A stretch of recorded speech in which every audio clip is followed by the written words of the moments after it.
Hey guys, and welcome to the video, or should I say video series. Yes, all of the videos in this entire playlist are dedicated to Server 2016 and System Center 2016. So what we're going to do is we're going to actually build an entire test lab from scratch. We're going to be doing it in a virtual environment, which you can follow along at home if you wish. So what we're going to do is we're going to build a vanilla Server 2016 instance to start with. We are going to put Active Directory on it, do DNS, DHCP. We're also going to attempt to use MDT Update 1 to do high-speed deployments of Server 16 to actually aid the deployment of the System Center components. So once that's done, we will then set up a SQL 16 instance. Once that's ready, we will then start building all of the individual components of System Center onto that very database. So we're going to be looking at Configurations Manager, Operations Manager, Service Manager, DPM, Orchestrator, all of the wonderful fun stuff that System Center has to offer. And the beauty about it is we're going to do it from scratch. Now, please remember, this is technical preview version 2, which means it's full of bugs, probably crash and won't work, but we'll try our best. So let's see how it's done. Right, so off we go. So first thing we're going to do is build our very first server. So we're going to open up Hyper-V. Now what we're going to do is create a virtual machine. We're going to call it DC01. We're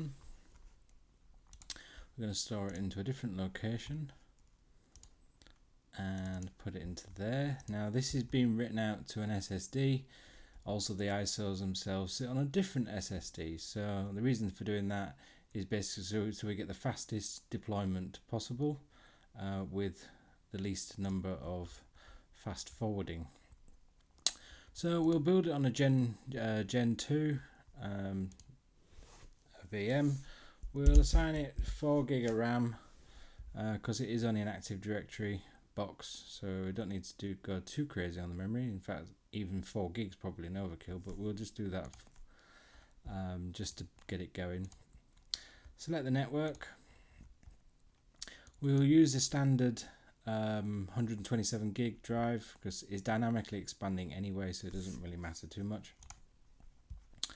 And what we'll do is we will go give it an ISO. Now here we are, version 10074 there. So that's what we're going to boot off of. So now that's created, what we'll do is, just so we get a quicker deployment, is we'll just ramp up the CPUs a bit. This is mainly just for the purposes of the video. I would normally just use 2 processors. So let's turn it on and see what happens.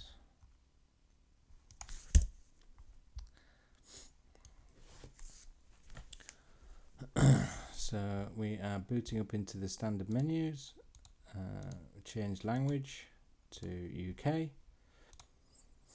and install now. So setup is starting, so that's a good sign. Right, now what we'll do is we'll use the one with the local admin tools primarily, so that we have all those tools available to us. Go hit next, agree to the terms. We're not doing an upgrade, it's a fresh install, so we'll do custom. We're going to write it to the blank drive that we just created and let that go through. Now this normally only sort of takes a couple of minutes really. So obviously 1, 3, 5. So we'll just let that plow through, and thanks to the magic of video editing, we'll come back when that has finished.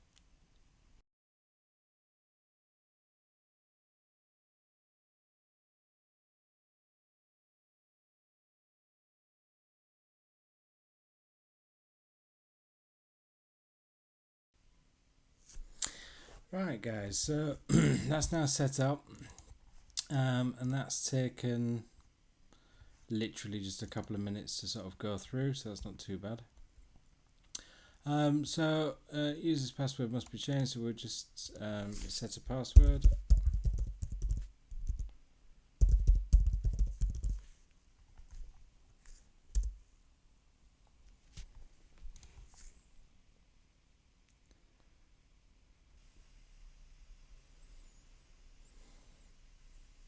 So once we've all booted up for the first time, so we go to login.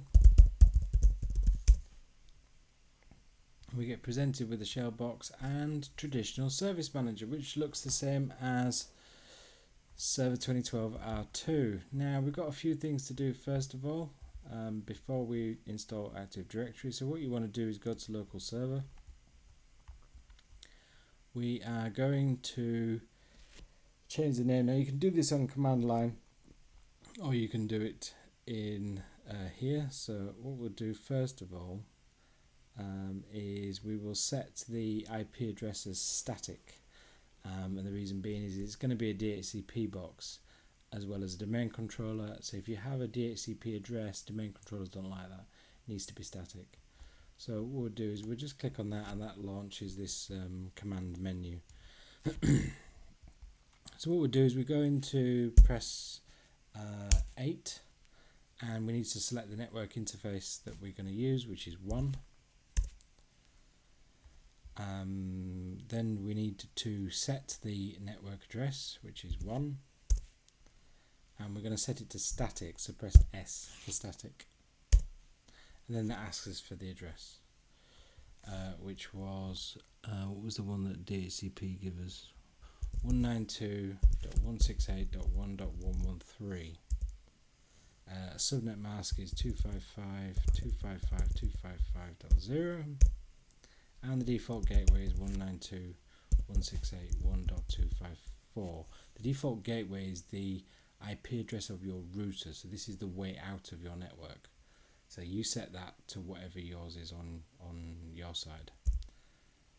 So that is set now. Now, what we need to do now is go back to the main menu. Now, you'll also need to enable remote desktop because it's disabled as default. So if you press 7 and then just say E for enable that, and then press option 1. And that's that done. Now we can also change the computer name here as well, so we will, as we're already here. So we'll press 2, and we will call it 16 DC01. So all of our servers across our entire lab are going to begin with 16. So I already have a network running at home, so this is just to identify so I don't get any conflicts with names and things like that. So I know what's server 16 and what's not. So we'll do that, and it's going to ask us for a reboot, which it has, so you must restart. So it's a pretty quick process. So let that come up on the new name. So we've set the name, set the IP address, so we're now ready to install Active Directory. So wait for that to come up. So we go to add roles and features. Yes, hurry up. There we go. Right, so we need to install a role on that particular server, and you want to select Active Directory Domain Services, so that'll actually get that up and going, and that's selected various prerequisites that need to be installed as well. So we just say yes to that. Now, some people like to install DNS as well and get that all configured. It depends upon the complexity of your environment. This is just a small lab, so we're not going to use, we're not going to select DNS ourselves. We'll let the installer add that feature and configure it itself. But what we are going to do is we're going to add in a DHCP server. So just accept that as well. So we're going to leave that one blank. But once AD's gone through, it will install it itself. So we don't need any of the features here for Active Directory to work. So we just say next. So it's asking us to configure DHCP, which we'll do later, and we also want to restart if required because it's a lab, we don't care. And off it goes. Now this whole process takes about 10 minutes or so, even on an SSD. Due to the way it installs it all, it then reboots and comes up on the domain, and then it has to build a profile, and it's the building of the profile that actually seems to take its time. So be patient, it hasn't crashed, so we'll come back as soon as it's done. So from the server manager, so we go up to the little flag, so this is telling us things that need to be done. So we've got DHCP configuration to complete, and we've also got to promote it to a domain controller. This is the bit that takes the time, so we'll do that. So what we'll do is we'll create a new forest because it's a brand new domain, so it does need to be fully qualified, so we'll call it 16 elm.local.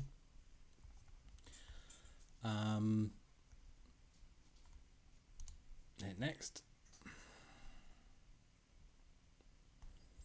Now functional level, because it's our lab, we will use server 16 functional level. We'll install the DNS global catalog, and we'll also set the Active Directory password.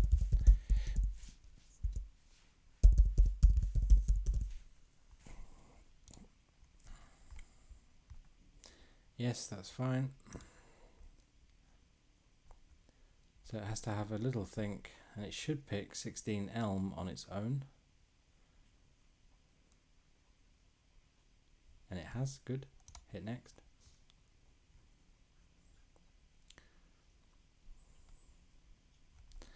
So this is the location of where Active Directory database files are going to go.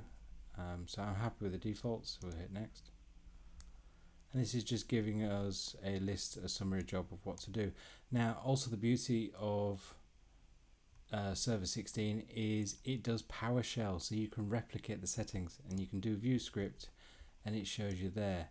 Now, if you ran that in a PowerShell window on another server, you don't need to use the GUI, and it will just go through and replicate exactly what we've just set up here. So hit next, because we've got no other domain controllers to build, so we don't need to worry about that. So it's currently verifying that it's happy to become a domain controller, which it looks like it's not. Yep, that's fine. Delegation's fine. Alright, okay, so prerequisite checks have completed, which is good. And prerequisites have all passed. So the delegation of DNS server cannot be created because basically we haven't got DNS installed. It's going to do it itself, so you don't need to worry about that. And then hit install. So it'll go through, shows the same errors again, and then go through installing. So we'll be right back. So we're fully rebooted and we're now on the domain, so we're just going to log in as that address.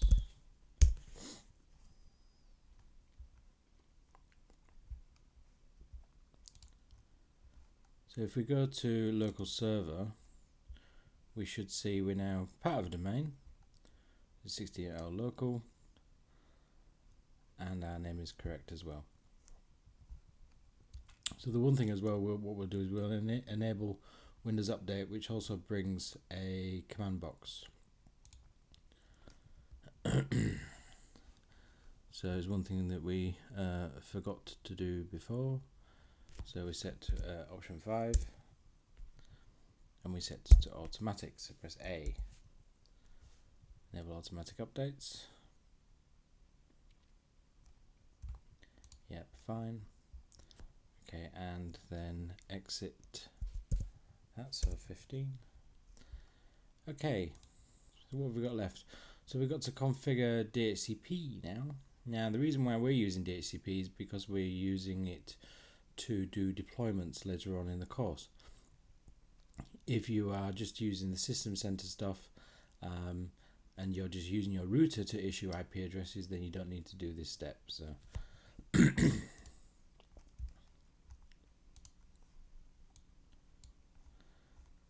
So hit next. So we will use the administrator. Okay, commit. And then close. So once we go back into Server Manager, what you need to do then is to bring up the DHCP Manager and define the first scope for the domain. So if you go into IPv4 and we go into right click on IPv4 and then go to new scope, say next. So we'll call it TESTLAB. The addresses that we will use will be 192.168.1. We'll use 130 192.168.1.160. So that gives us 30 addresses to play with. So we're not going to do any exclusions. We're going to let it lease for 8 hours. Yes, configure it now. So we need to put the address in of the gateway. So 192.168.1.254. So this is the address of your route out. So hit next. We need to put the name of our DNS server in, so this will actually test that DNS resolution is working. So we'll type in 16DC01 and then hit resolve, and it should return the IP address, which it does. So we'll say add, so it's just validating, which is good, it's worked. So hit next. We're not using wins in this lab, so hit next and then activate the scope. So there's a scope there. There's no leases because it hasn't. We haven't got anything in the lab yet. So, but later on down the line, we will be enabling Pixie, and so you know the Pixie pre-environment execution, so you can F12 and boot from your network, and it knows where to go. So later on in the course, we're going to be looking at SCCM, and this is where this comes into play. And these particular options are set here in the scope options here. So we've got router DNS and domain name. So if you want to add bits and pieces to it, you just go to configure options, go down to 66, and there we have the boot name there, and 67. So that's where we'd configure all the Pixie stuff. We're not going to do it just now because it's not part of this video.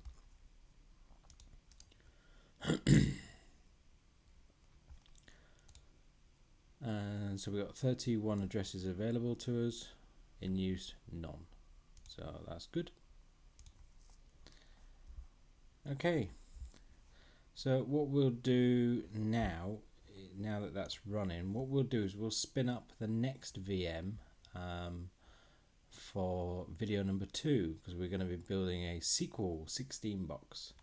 So I'm just going to spin it up now and just making sure that we can actually join that server to our new domain that we've just created, making sure that all that works, and also make sure it actually gets an IP address from the DHCP that we just configured. So I'm just going to configure that up now. I'll be right back. So I built another VM.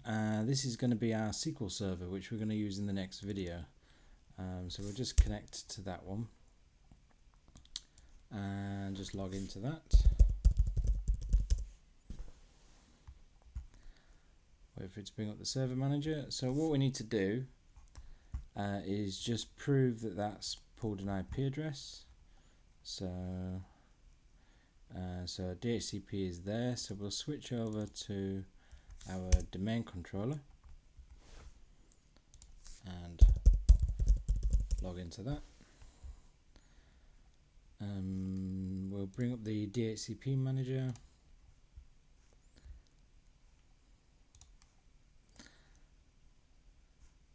So we'll go into there, go into IP4, and we'll go into the scope that we created and address leases. And as we can see, there it is. So that's the server that we built. Okay, so we'll switch over to our domain box, and we just go to Tools and bring up Active Directory Users and Computers. And what we'll do is we'll create our first domain admin user. So what we'll do here is we'll just go New User, and we will call this Rich Smith.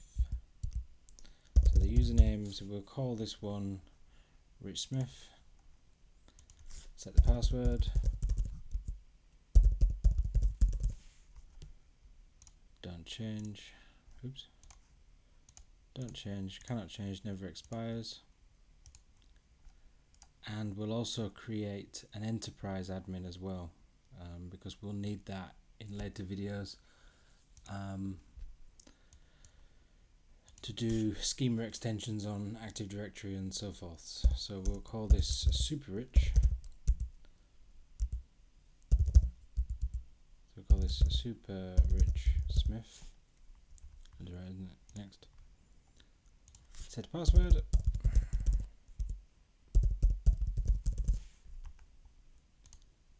Not expire. Next, finish. So what we'll do is we'll go into that first user.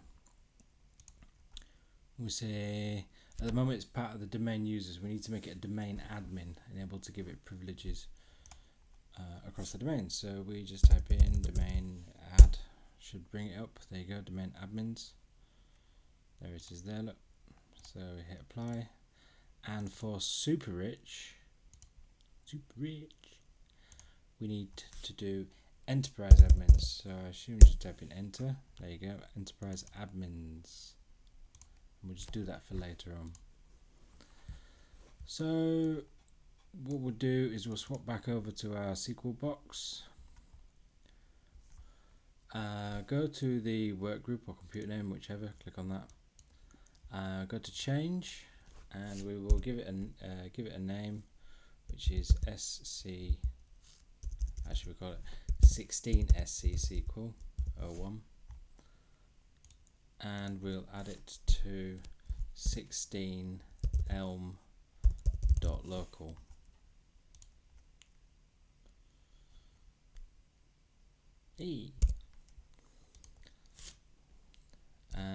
So we put in our domain user account. So Rich Smith. And the password, and it should say welcome to the domain. Hey! And it needs to do the usual reboots and so forth. So that machine is now on the domain, so we know that our Active Directory domain is working. We know that DHCP is working as well, because we could see the IP address in the scope. And that concludes the end of our first video. Please join me again on the next video, where we're going to build SQL 16 on the new server. Hope to see you soon. Bye bye.